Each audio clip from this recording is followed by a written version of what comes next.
बैसाख माह के कृष्ण पक्ष की एकादशी का नाम वरुथिनी एकादशी है। यह सौभाग्य प्रदान करने वाली एकादशी है। इसका उपवास करने से प्राणी के समस्त पाप नष्ट हो जाते हैं। वरुथिनी एकादशी के प्रभाव से ही राजा मांधाता को स्वर्ग की प्राप्ति हुई थी। ये व्रत पितरों को मोक्ष दिलाता है। इस साल वैशाख माह की वरुथिनी एकादशी 4 मई 2024 को है।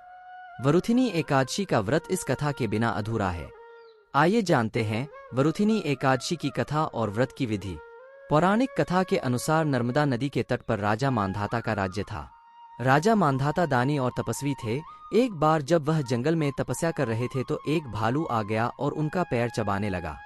फिर वह राजा को घसीट कर जंगल के अंदर ले गया, जिसके कारण राजा की तपस्या भंग हो गई और वह घायल हो गए। पीड़ा में राजा ने हरि विष्णु का ध्यान किया और अपने प्राणों की रक्षा के लिए प्रार्थना करने लगे। भगवान विष्णु राजा की पुकार सुन ली और उन्होंने चक्र से भालू को मार दिया। भालू से वार से घायल राजा काफी कई कष्टों का सामना करना पड़ा। उन्होंने भगवान विष्णु से शारीरिक और मानसिक पीड़ा को दूर करने का उपाय पूछा। तब भगवान विष्णु ने कहा कि तुम्हारे पुराने कर्मों का फल तुम भोग रहे हो। ऐसे में तुम मथुरा जाकर वैशाख माह के कृष्ण पक्ष की एकादशी का व्रत रखो और साथ ही मेरे वराह अवतार की पूजा करो।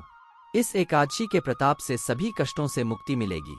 राजा ने भगवान की आज्ञा मानकर वरुथिनी एकादशी का व्रत किया और उसके प्रभाव से वह शीघ्र ही सुंदर और संपूर्ण अंगों वाला हो गया। मृत्यु के बाद उसे मोक्ष मिला। तभी से वरुथिनी एकादशी व्रत किया जाने लगा। इस व्रत से प्राणी इहलोक और परलोक दोनों में सुख पाते हैं, अंत में स्वर्ग के भागी बनते हैं। वरुथिनी एकादशी 10,000 साल तपस्या करने का फल प्रदान करता है। वरुथिनी एकादशी का व्रत करने वाले को दशमी के दिन से इन वस्तुओं का त्याग जरूर कर देना चाहिए। कांसे के बर्तन में भोजन करना, मांस नहीं खाना चाहिए, मसूर की दाल नहीं खानी है, चना, कोदों, शाक, मधु, शहद, दूसरे का अन्न और दूसरी बार भोजन नहीं करना चाहिए। व्रती को पूर्ण ब्रह्मचर्य से रहना चाहिए। रात को सोना नहीं चाहिए। सारा समय शास्त्र चिंतन और भजन कीर्तन आदि में लगाना चाहिए। दूसरों की निंदा, क्रोध करना या झूठ बोलना भी वर्जित है।